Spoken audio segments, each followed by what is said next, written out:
이 레이버데이니까 일하는 거, 수고하는 거, 그런 거에 관계된 말씀을 성경에서 오늘 한번 골라보았어요. 그래서 제목을 내가 더 많이 수고하였으나, 오늘 본문에 나오는 말씀 중에 하나를 제목을 잡았습니다. 오늘 우리 고린도전서 15장에 나오는 말씀은 뒤로 가면은 사실은 다 부활에 관계된 말씀이에요. 예수님의 부활에 관계된 말씀인데, 그러나 이 앞에 우리가 11절까지 본 말씀을 통해서 우리가 문단으로 좀 나누면 한 4문단으로 나눌 수가 있어요. 그래서 짤막짤막하게 제목을 붙인다면 첫 번째 문단은 복음이라고 하는 것입니다. 오늘 3절로부터 7절까지의 말씀인데요, 예수님은 성경대로 우리 죄를 위하여 죽으시고 장사 지낸 바 되었다가 성경대로 사흘 만에 다시 살아나사, 이게 복음이에요. 성경대로, 성경에 예언된 대로 예수 그리스도는 이 땅에 오셔서 우리 죄를 위하여 죽으셨다. 또 성경대로 사흘 만에 다시 살아나셨다. 이게 복음입니다. 우리 죄를 위하여 죽으시고 우리를 영원히 살도록, 영생하도록 하시기 위하여 다시 살아나신 그 그리스도는 다시 살아나셔서 베드로지요 에게 보이시고 12제자에게와 500여 형제에게 일시에 보이셨고, 그 500여 형제는 이 말씀이 기록된 당시에는 잠든 사람도 있지만은, 즉 죽은 사람도 있지만은 태반이나 지금 살아있다, 이렇게 사도 바울이 얘기하고 있습니다. 그 후에는 야고보, 예수님의 육신의 형제죠, 야고보에게 보이셨으며 그 후에 모든 사도에게 보이셨다. 이렇게 복음을 얘기하는 것입니다. 우리가 믿는 것은 바로 이 복음의 기초에서 우리의 믿음 생활이 이어져 나가고 있는 것입니다.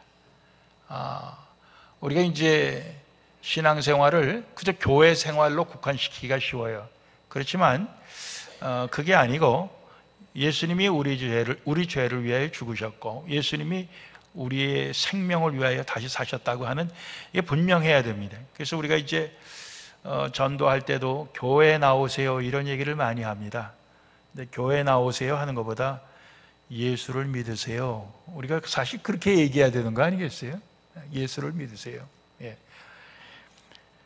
오늘 복음은 예수님의 죽으심과 예수님의 다시 사심에 그 복음의 핵심이 있고, 거기에 그 복음의 모든 내용이 다 담겨 있다, 이렇게 우리는 생각하는 것입니다. 두 번째로 우리가 생각할 것은 9절 말씀에서 바울이 예수님을 만나기 전에 한 수고가 있어요. 바울이 예수님을 만나기 전에는 어떠한 일을 했느냐. 9절 말씀 보면은 내가 하나님의 교회를 핍박하였으므로 사도라 칭함을 받기에 감당치 못할 자로다, 이렇게 말씀하고 있습니다. 하나님의 교회를 핍박했다. 즉 예수 믿는 사람들이 하나님의 교회인데 예수 믿는 사람들을 핍박했다 그랬어요. 그래서 디모데전서 1장 13절에는 내가 전에는 회방자고 핍박자고 폭행자였지만 도리어 긍휼을 입었다. 왜? 내가 믿지 아니할 때 알지 못하고 행한 것이기 때문이다, 이렇게 얘기하고 있어요. 사도행전 8장에도 1절과 3절 말씀 보면은 사울이 그의 죽임 당함을 마땅히 여기더라. 스데반 돌 맞아 죽을 때, 순교당할 때 스데반이 죽는 것을 그걸 마땅히 여겼다 이랬습니다. 뿐만 아니라 3절 보면은 사울이 교회를 잔멸할세 각 집에 들어가 남녀를 끌어다가 옥에 넘기니라 그랬습니다. 그러니까 예수 믿는 사람들 집집이 찾아다니면서 그 집에 들어가서 예수 믿는 사람들 남녀를 불문하고 다 질질 끌어다가 옥에다가 넘겼다, 그런 얘기예요. 이런 일로 수고를 많이 했던 사람이 예수님 만나기 전에 사도 바울이 바로 그런 모습이었습니다. 예수님 만나기 전에 수고를 많이 했어요. 예. 자, 세 번째, 바울이 예수님을 만난 후에 한 수고가 있습니다. 바울이 예수님을 만난 후에 한 수고가 오늘 이제 그 다음에 나오는데, 내가 모든 사도보다 더 많이 수고하였으나, 오늘 제목에 나오는 대로, 예? 내가 모든 사도들보다도 더 많이 수고했다, 이렇게 얘기하고 있습니다. 예. 뒤늦게, 다른 사도들보다 뒤늦게 예수님을 만났지만은, 그러나 어떤 사도보다도 내가 수고를 많이 했다, 이렇게 얘기하고 있어요. 그 말은 그가 많은 사람을 전도한 것 얘기하는 거겠죠. 그렇지만 그 전도하면서 그가 많은 어려움을 겪었다 하는 것을 뜻합니다. 고린도후서 11장 23절 이하에 보면은요, 사도 바울이 자기가 얼마나 수고를 많이 했는지를 이야기하고 있습니다. 23절에 저희가 그리스도의 일꾼이냐 정신없는 말을 하거니와 나도 더욱 그러하도다, 이렇게 얘기합니다. 뭐냐면은 그리스도의 일꾼으로서 수고를 많이 한 사람들이 저마다 자기 자랑을 하는데, 나도 자랑하려면 자랑할 게 얼마든지 있다, 나도 수고 많이 했다, 이런 얘기를 하는 거예요. 왜 그런 얘기를 하게 됐습니까? 고린도 교회 사람들이 사도 바울을 잘 안 알아주니까 그런 얘기를 했어요. 사도 바울이 사도가 맞느냐, 뭐 이런 식으로 얘기하니까 사도 바울이 자기를 변명하기 위해서 하는데, 정신없는 말을 하거니와 이랬습니다. 이 정신없는 말이라고 하는 건 뭐냐면은, 내가 지금 하는 말이 정신없는 말이다, 그런 얘기예요. 예?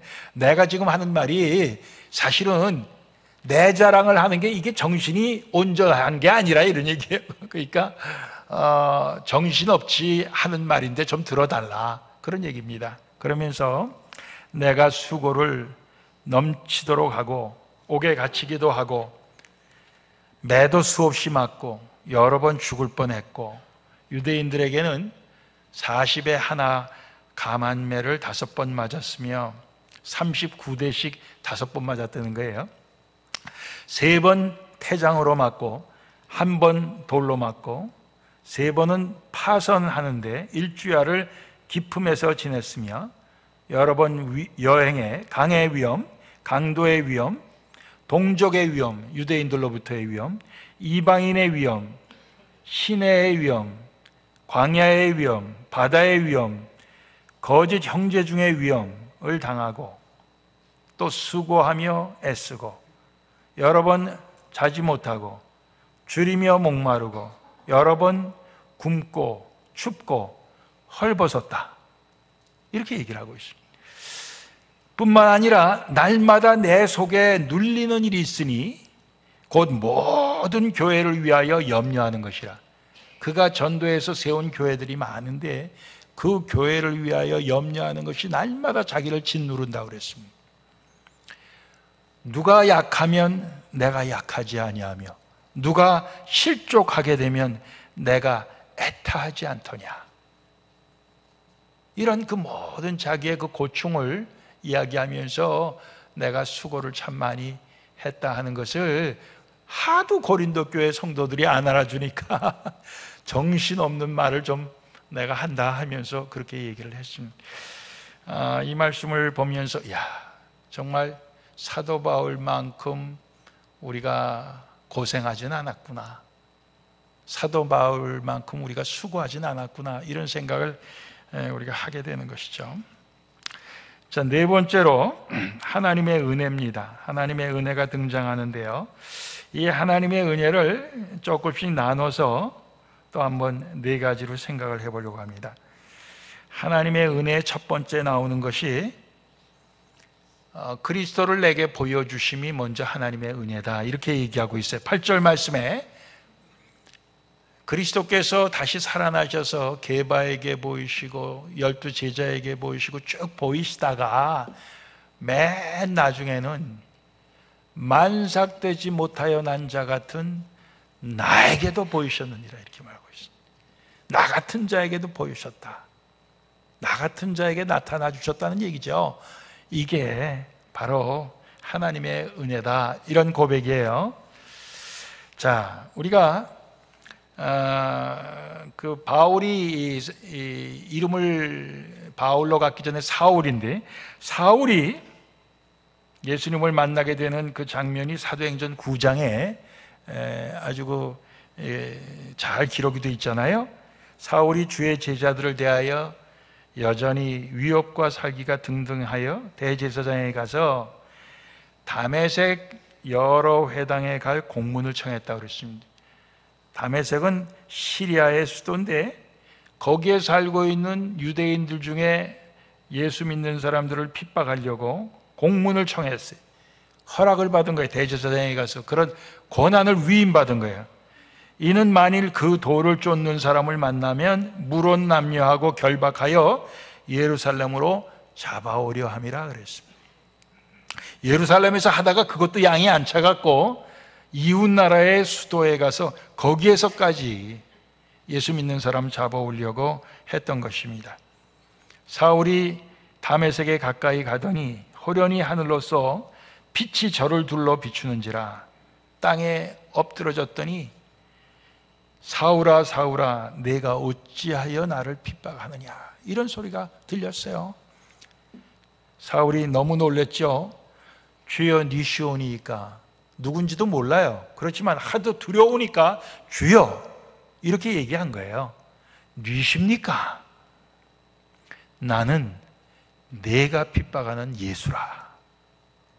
예수님께서 정말 그 사울이 예수님의 완전히 반대편에 서서 지금 예수 믿는 사람을 그렇게 핍박하는 가운데 있는 그 사울 앞에 나타나셔서 나는 내가 핍박하는 예수라.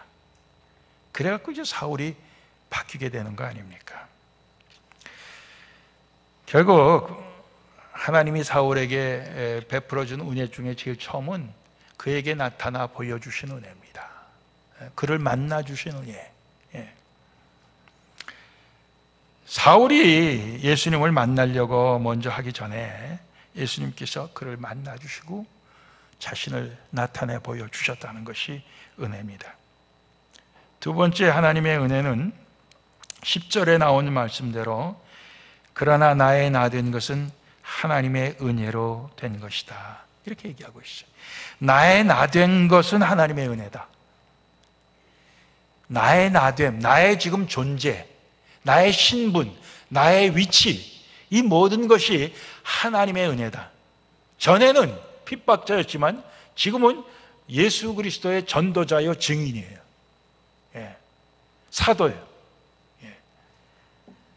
전에는 정말 하나님의 뜻을 한다고 하면서 하나님에 대해서 정면으로 거스리는 그런 일을 했던 사람인데 이제는 하나님의 사람으로 바뀐 거 아닙니까?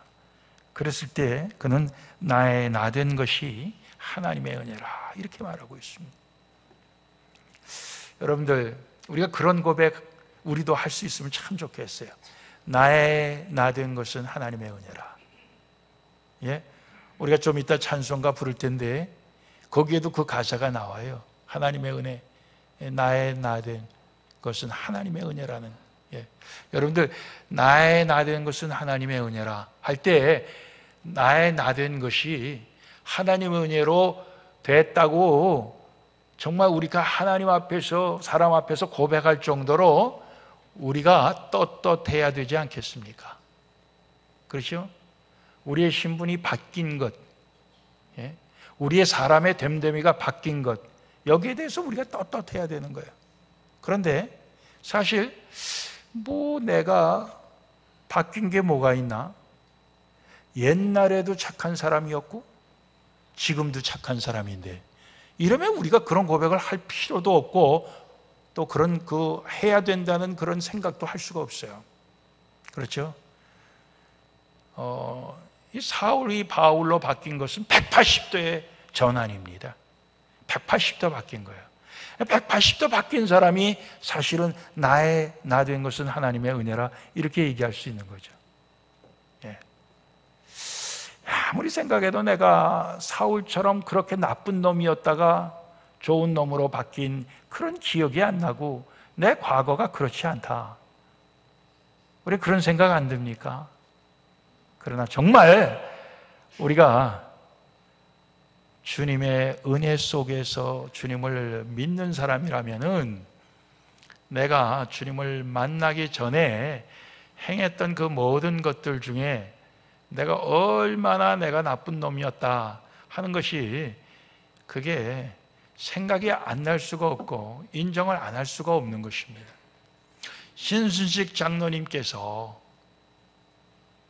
제가 얼마 전에 신방을 하니까 장로님이 기도하는 중에 내가 죄가 그렇게 많은 줄 몰랐대요. 기도하는데 하나님께서 죄를 생각나게 하시는데 이건 뭐 끝도 없이 생각이 나서 회개하게 하시는데 정말 놀랐다는 거예요. 또 하나, 감사할 제목이 그렇게 많은 줄 몰랐대요. 신장로님이 지금 아픈 중에서 엄청 은혜를 많이 받으시더라고요. 근데 우리가 사실은 내가 뭐 이 정도 살았으면 양심적으로 잘 살았는데 내가 뭐 바뀐 게 뭐가 있나? 바뀌어야 될 게 뭐가 있나? 나의 나 된 것이 하나님의 은혜라. 이렇게 고백할 이유가 뭐가 있나? 우리가 그렇게 생각이 된다면은 아직 우리가 은혜를 좀 덜 받은 것이 아니냐 이런 생각이 해요. 세 번째로, 내가 모든 사도보다 더 많이 수고하였으나 내가 아니요 오직 나와 함께 하신 하나님의 은혜로라 그랬습니다. 그 바로 앞부분에 내게 주신 하나님의 은혜가 헛되지 아니하여, 내가 모든 사도보다 수고한 것이 더 많지만은 그 더 많이 한 그 사역, 그 더 많이 한 일이 결국 하나님이 내게 주신 은혜가 헛되지 아니한 것을 증명한 것이고, 또 그것이 내가 한 것이 아니요 하나님의 은혜 가운데서 하나님이 나와 함께 하신 것이다, 이것을 지금 고백하고 있는 것입니다. 얼마나 놀라운 고백인지 모르겠어요. 누구보다도 수고를 많이 했어요, 그리스도를 위해서. 그런데 그것을 결국 하나님의 은혜라고 돌리고 하나님이 나에게 주신 은혜가 헛되지 않은 것이라, 이렇게 고백하고 있는 것입니다. 우리도 참 그런 고백을 할 수 있으면 좋겠어요. 누구보다도 내가 주님을 위해서 수고를 많이 했습니다. 그런데 그것이 내가 아니고 하나님의 은혜가 나와 함께 하신 것이기 때문입니다. 이렇게 우리가 고백할 수 있으면 참 좋겠어요.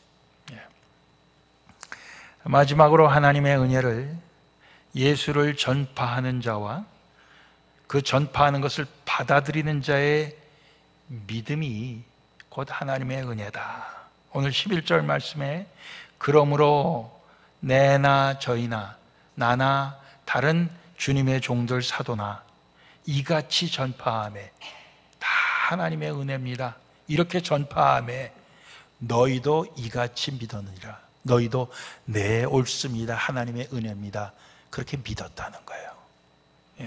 그런데 오늘 그 믿음이, 오늘 1절 말씀 보면은 형제들아 내가 너희에게 전한 복음을 너희로 알게 하노니, 복음이라는 거예요. 이는 너희가 받은 것이요 또 그 가운데 선 것이라. 선 것이라는 건 그만큼 그 믿음에 든든히 섰다는 얘기예요. 그 믿음에 꿋꿋하게 서 있다는 얘기. 너희가 만일 나의 전한 그 말을 굳게 지키고, 굳게 붙들고, 단단히 붙들고 헛되이 믿지 아니하였으면 이로 말미암아 구원을 얻으리라. 그렇게 되어 있습니다. 우리가 오늘 교동문 여호와께서 함께 하시지 아니하시면은 우리가 집을 세워도 그것이 다 헛수고가 되고, 성을 지키는 파수꾼의 수고도 헛된 것이 되고, 일찍 자고 늦게 누우면서 정말 우리가 그렇게 땀을 흘려 일을 해도 그 모든 것이 다 헛된 것이다, 그런 말씀입니다. 헛되지 않은 것이 이게 하나님의 은혜입니다. 우리가 세상에서 때로는 헛수고를 많이 할 수 있어요. 헛수고. 근데 정말 하나님의 은혜 가운데서 복음을 전하고 하나님의 그 사랑과 은혜를 전하고 또 그것을 받는 사람들이 정말 믿음으로 잘 받아들여서 다 같이 구원을 얻게 되고 다 같이 영생을 얻게 되면은 이것이 헛된 것이 되지 않은 거예요. 이게 하나님의 은혜인 것입니다. 교회도 마찬가지 아닙니까? 우리가 다 같이 주님을 섬기면서 우리가 수고를 많이 합니다. 일도 많이 합니다. 봉사도 하고 합니다. 그 모든 것이 헛되지 않아야 하나님의 은혜지요. 그렇죠? 헛되지 않아야 돼. 결국 그 모든 것이 정말 하나님의 은혜입니다. 이렇게 고백하는 가운데 하나님께 영광이 되고 또 우리가 그러한 그 고백 속에서 우리의 믿음을 지킬 때 그것이 헛되지 않은 것입니다. 헛되지 않은 거예요. 그것이 오늘 여기 하나님의 은혜라고 얘기하고 있고요. 그래서 디모데전서 1장 15절 이하의 말씀을 보면 mit보다 모든 사람이 받을 만한 이 말이요 그리스도 예수께서 죄인을 구원하시려고 세상에 임하셨다 하였도다. 예수님께서 세상에 왜 임하셨느냐? 죄인을 구원하시려고 오셨다는 거예요. 죄인 중에 내가 괴순이라 내가 죄인 중에도 제일 나쁜 놈이다. 그런 얘기예요. 그러나 내가 긍휼을 입은 까닭은 예수 그리스도께서 내게 먼저 오래 참으심을 보이신 후에 주를 믿어 영생 얻는 자들에게 나중에 본이 되게 하려 하심이라 그랬습니다. 내가 정말 죄인 중에도 참 괴수가 될 정도로 정말 그렇게 나쁜 놈이었지만은 주님께서 내게 긍휼을 베푸셔서 정말 나를 이렇게 은혜 가운데 지금의 나를 만들고 많은 수고를 하고 이렇게 하게 한 모든 것이 후에 주를 믿어 영생 얻는 자들에게 본보기가 되게 하려고 했다. 이런 말씀을 하고 있습니다. 본보기가 되게 하려. 바울이 본보기가 된 것처럼 사실 우리도 본보기가 돼야 되는 거죠. 근데 우리가 난 처음부터 바울과 같이 죄인이 아니었다. 난 애시당초 처음부터 나는 인격이 훌륭하고 사람이 선하고 양심이 바른 사람이었다. 우리가 그렇게 주장을 하고 내가 하나님 앞에 별로 은혜 받은 것도 없고 예수님 무슨 신세 그렇게 친 것도 많지 않다. 우리가 그런 식으로 우리가 살아간다면은 우리는 세상 사람들에게 아무 본도 되지 못합니다. 우리는 결국 예수님을 믿는 것이 아니라 나의 의로움을 믿고 하나님의 은혜를 자랑하는 것이 아니라 내 잘난 것을 자랑하다가 우리는 구원받지 못하게 되는 수가 생기는 것이죠. 그러면서 아들 디모데야, 바울이 영적인 아들 디모데에게 내가 네게 이 경계로서 명하노니 전에 너를 지도한 예언을 따라 그것으로 선한 싸움을 싸우며 선한 싸움을 싸우라는 거예요. 믿음과 착한 양심을 가지라. 어떤 이들이 이 양심, 착한 양심이죠. 그것을 버렸고 믿음에 관하여는 파선하였느니라. 이렇게 말하고 있습니다. 그 뒤에 보면 알렉산더와 후메네오라는 사람 이름까지 거기에 정확하게 규명을 하고 있습니다만은 우리의 그 믿음을 갖다가 하나의 그 배를 타고 항해하는 거에 비유를 했어요. 그래서 사실은 항상 위험한 겁니다. 사방에 물이에요. 언제 큰 풍파가 들이닥쳐 갖고 이 배가 뒤집힐지 몰라요. 예. 그래서 배가 뒤집혀 파손하면은 결국은 죽고 마는 것입니다. 근데 오늘 보니까 어떤 사람은 믿음에 관해 파손했다 이렇게 말하고 있어요.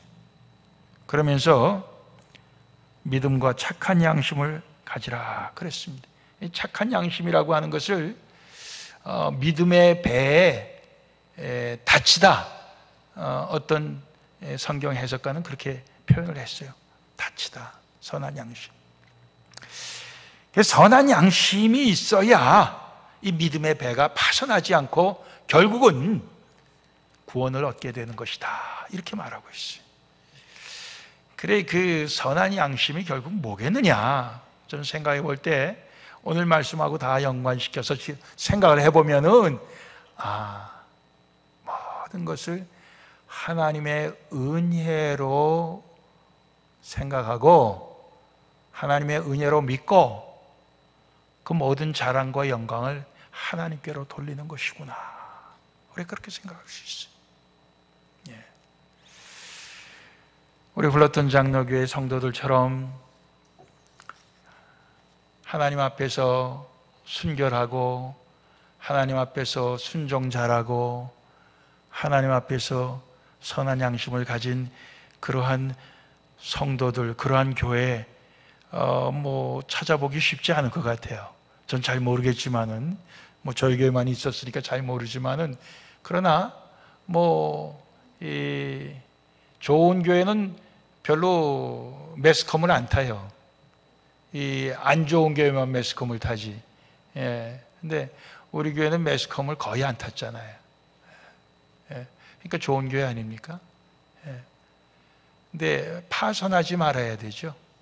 예. 파손하지 말아야 돼. 예. 배가 좀 크면은 파손할 위험이 적습니다. 그렇죠? 예를 들어 항공모함, 그러면 파손하기가 쉽지 않죠. 예.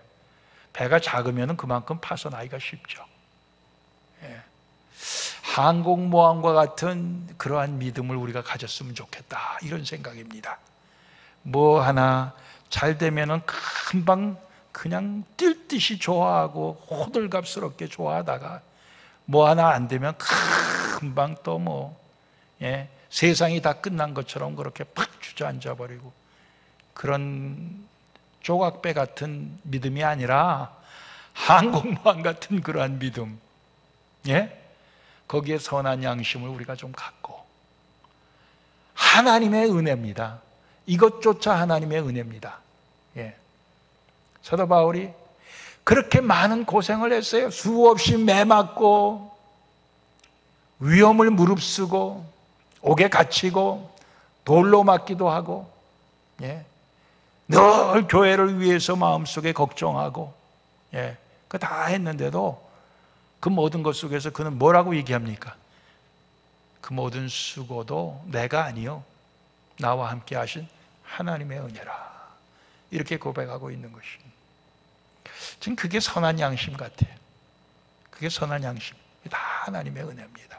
우리가 그런 고백하면서 우리의 생명 다한 날까지 하나님의 은혜입니다 하면서 선한 양심 갖고 그리스도를 위한 선한 수고를 우리가 계속해서 해나갈 수 있는 우리 플라톤 장로교회 성도들이 다 될 수 있기를 주님의 이름으로 빕니다. 기도하시겠습니다.